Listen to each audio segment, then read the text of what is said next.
This is Charlie Vogel reporting for Channel 20 and back again with our good Senator, Andy Dinniman. Always good to be here, Charlie. It's always nice to have you. I'm going to call you Andy. Is that all right? That's perfect. That's my name. Interesting guest on my right is Farmer Bob. Everybody knows Farmer Bob at Sugar Town Farm. You know him too. Oh, I do know him well, but Farmer Andy beat out Farmer Bob in several cow milking contests. But I must admit, though, that I don't know how to grow corn, sweet corn, and strawberries as good as Farmer Brown. I might be Farmer Bob here. Farmer Brown there's a book about Farmer Brown that I read as a kid. But Farmer Bob does the best strawberries and sweet corn in this region. Oh. Am I right? Well, you see, he doesn't have cattle. He's a farmer strictly of the land, and he has great stuff out there. Well, he's also, what we're very grateful for is Farmer Bob, better known as Bob Lang, also saved a tremendous amount of open space in Chester County, and he operates one of the Century Farms, which maybe he can tell us a little about what that is. Very good. Charlie, thank you for having me here. Oh, it's nice to have Andy, you. it's always nice to be with Andy. My I've pleasure. known Andy for 25 years when he was back as a county commissioner. Absolutely. And I've known Charlie about the same length of time, and it was nice to invite me here. Just a little bit about the farm. It's been in my family since 1896.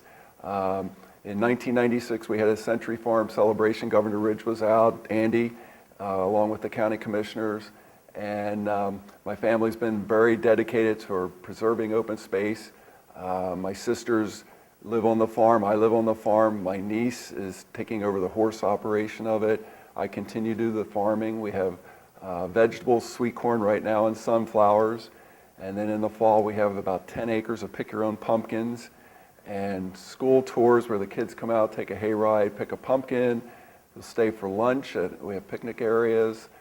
We also do hayride bonfires at night, and we do birthday parties. So Don't forget the maze you build up. we have a corn maze and a hay maze for the kids to come play in. The farm's a very special place. We have a strong family heritage there, and our goal was to protect it and preserve as much as we can, and I think we've accomplished that. There are a number of Century Farms in Chester County, are there not, Bob? There are, there's not as many as we'd like to see because a lot, as we all know, a lot have of been farms sold for development.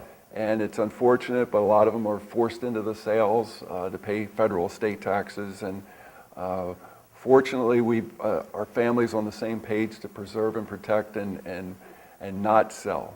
So. Well, one of the real glories of Chester County, and I remember back when I was commissioner, when we started probably the first open space program in the state, which became the model for such programs.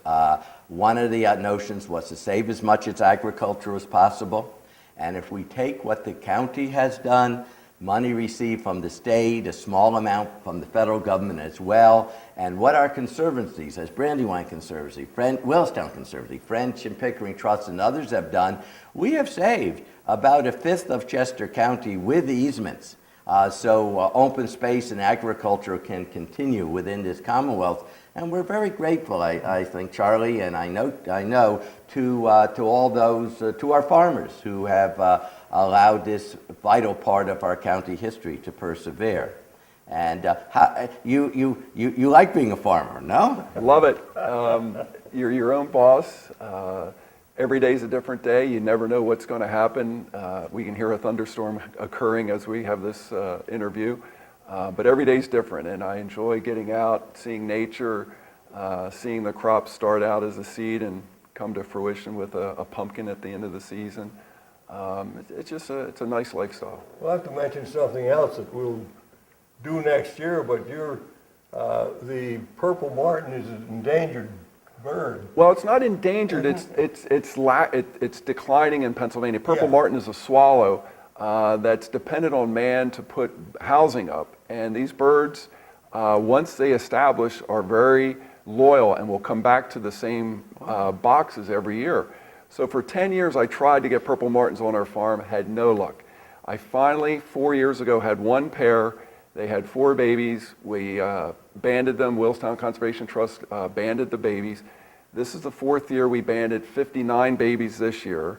And in addition to the babies, we captured 13 adult birds and put geolocators on them. Wow. And those geolocators are going to generate data. We have to capture those same adults when they return next year. And by the way, these birds fly down to Brazil, to the Amazon rainforest. That's where they overwinter. And then starting in January, February, they migrate back up. So when they come back in April and May, we're going to recapture them, hopefully, get the chip off, and then that chip is going to tell us every day that bird was away, the sunset and sunrise of that day. And so we can plot where those birds flew. So to give you an example, the woman that did this study, one of her birds, she was from northern Virginia near Washington, one of her birds went from Northern Virginia to Florida in one day. Wow. Oh, boy. And Better than U.S. Air. better than U.S. Well, Air. there's no more U.S. Air. It's now American Air. But so. it's just unbelievable that these swallows can get down. It's a 15,000-mile round trip flight, and these birds are doing it.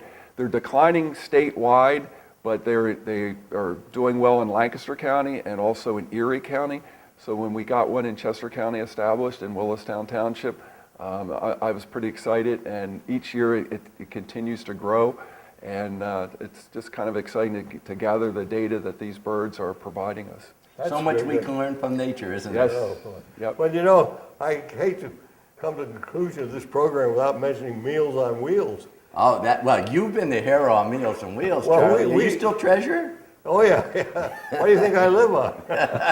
No, they're real neat of, He's only teasing, of course. You've they're been treasurer there for they're a real long neat time. of volunteers. Oh, yeah, and I'm glad you're putting in a plug for that. You know, Meals on Wheels helps so many people with a meal, where they can't get out of the house, sometimes long-term, sometimes short-term after hospitalization. And it also is company for people. And it's just a very worthy way to volunteer in this county.